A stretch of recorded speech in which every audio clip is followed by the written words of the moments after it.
Sana là tôi baca email. Mom ta na banan. Tại sao là tôi baca email? Lòng sẵn tôi phải tôi biết tôi không thành ra kok. Mình có ya mình theo là thường thì là một tiếng thế này. จะ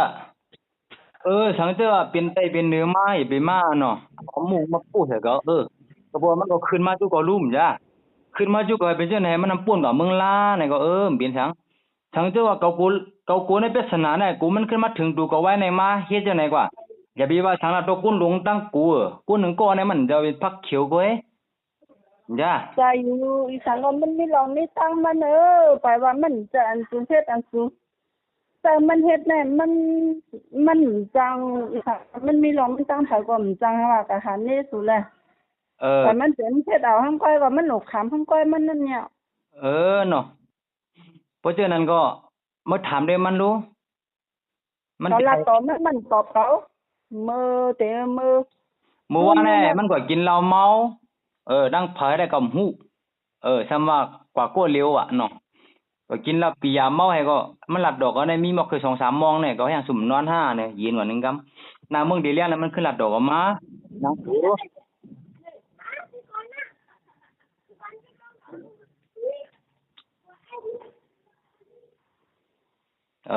หลายกับกูปริศนามันมาถึงดีตัวก่อนนะโมโห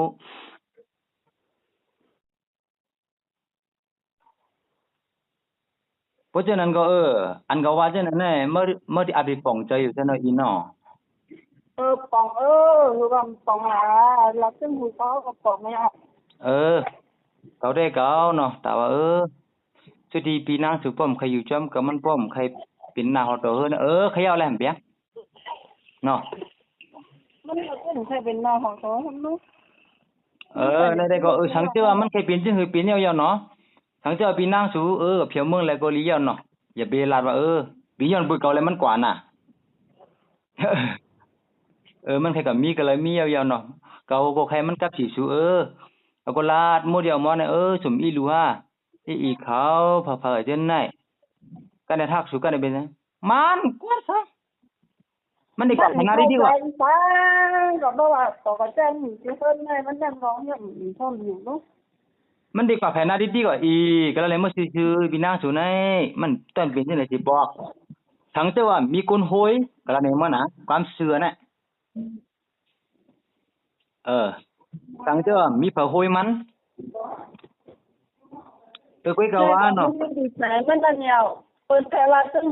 ก็เรียกคนเนี่ยเขาก็สรุปอันเนาะขนมเนี่ยเปิ้นเคยว่าจังหือว่ายาวๆก้อยน่ะว่ามีพี่นางสูไหนแต่มันก็ใครรู้อยู่เนาะรู้จักก็ฮู้อยู่ล้วนก็จ้าตายเป็นจังได๋มันก็ดิคำว่าคำเจอแค่กว่าเปิ้นก็แปดแท้ทั้งเจอเป็นไรแท้สู่ห้องมืดอีกนึงกับแฮเนาะมื้อละเจอมันดีแฮมาชอนโตมันมาจุก่อนนี่เจ้าห้องเบอร์อะไรห้องเบอร์อันสังกะแล้วเนี่ยสติห้องเบอร์ตกกะกะเนาะกูบ่ให้ยำไปไล่ปันถ้ามีสังก็ไปก็แค่หูดีอ่ะมันก็แค่หูหลีหรอกมันมาอยู่จำเฮาไหนเฮาตุกเขาอยากจึงหูเนาะอันสูมืออันมันมืออยู่แฮมือผาต้องผาสังจังนั้นน่ะมันนำกลุ่มเอานั่นเจ๊กเก่ามันว่าเป็นกำไขมือเป็นก็เป็นจังไหนมันใจจังนั้นก็ในเฮาถูกกะข้องบนไว้ตีมือหลายคูณพอดีกว่าแปดเจ้าของก็เฮาก็สำเร็จตัวไผมีก็เฮาก็สำเร็จตัวเขามีเงินค่าก็ส่งอยู่เขาก็ร้องร้องจะก็ร้องร้องเป้บ่ได้เฮ็ดจังหือล่ะเนาะเขามันได้ขึ้นมาก็หาคัดจะหาหนังมันบ่ได้ขึ้นมาแหละขึ้นมาแฮมันเหมือก้อมใครละเราอีเนาะใครอย่าถึกเป็นพี่น้องกันกว่าแท่งตาดีมื้อหน้าก็เนาะก็ได้ก็ใครเป็นความจักก็ได้ใครเป็นความดีก็หันกันก็เลยก็ต้องตักกันเนาะเชื่อว่าเฮารัดความมันเนี่ยลองเฮาได้มันมีลองอยากสิเฮาจะได้เด้ก็คนไม่ใช่รายกันก็เขาก็ต้นเอาไปรามใครอยู่ต้นกันหมายก็เขาก็มันถ้าเป็นพี่น้องกันถ้าติไม่บุญพ้นเจ็ดกันมันก็เป็นไรก็ว่าหังมันอยู่ที่ติเลยยอบมากๆฮะมันตอบความก็เพราะว่าเลยยอบมากแล้วก็ลวงมือได้ย่านให้ก็มุดเพ อ้ยน่ะว่าก็เคยเฮ็ดอ่ะลองจังนั้นก็เคยมันเป็นออกมาก็ห้องมันมาหลีๆคือมันทำมา เขาก็ว่าดิ้งยาวก็มันก็มีเมื่อว่านั่งว่าฐานดินมันอยู่แน่มันบ่มละเพราะว่าไปขึ้นตามอันก็เป็นการอันมื้อทางวันนั้นก็อยู่ดีขึ้นก็ว่าก็สุมอยู่เป็นสุขแท้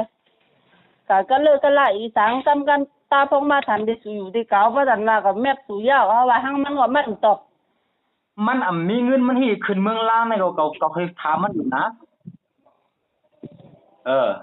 กว่านอนปิ้นกวนก็เหลาอันพอนอนเป็นปิ้นกวนละลาย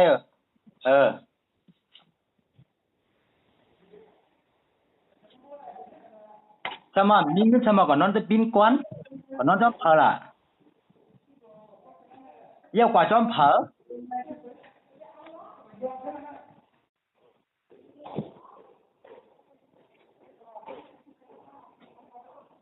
นั่นก็เราก็ต้องมาเฮ็ดกันจากของที่นั่นนะเปลี่ยนจังหือมีจังหือก็มาขนาดนี้ก็อินเนาะพี่ยอดสมันนี่ว่าจังหือบ่เป็นจังก็ได้ก็มันว่าจังหือที่เก่าเนี่ยเฮาอุบมันว่ามันใครอุบเฮาไปเฮาอุบเลยโอ้ลองไม่ได้มาตื่นของเขาเฉยแต่มือมันแต่โผงก็มันตั้งของบ่เฮ็ดไหนก็แปลกเว้ยผมมันก็มันตั้งได้ก็ มันเป็นสู่ชื่อเอามันแหละไอ้นั่นบ่เหมือนเก่าได้ก็เก่าได้ก็มือเฮ็ดเต้นเนาะสังเจ้าก็มีเงินนำโดยสิได้ก็ได้ห้ามได้ว่าก่อนเนอะสังเจ้าวันเมืองสุขสักโอเมพี่น้องตึกเท่าดีมากกว่าเนอะวันเมืองสุขสักเหมือนนั้นบ่ฮู้ก็มื้อลาดอกดิพี่คำเขาแล้วก็ทำโลกมานะปานนั้นก็มาจอยอันเป็นแม่อยู่แล้วน่ะ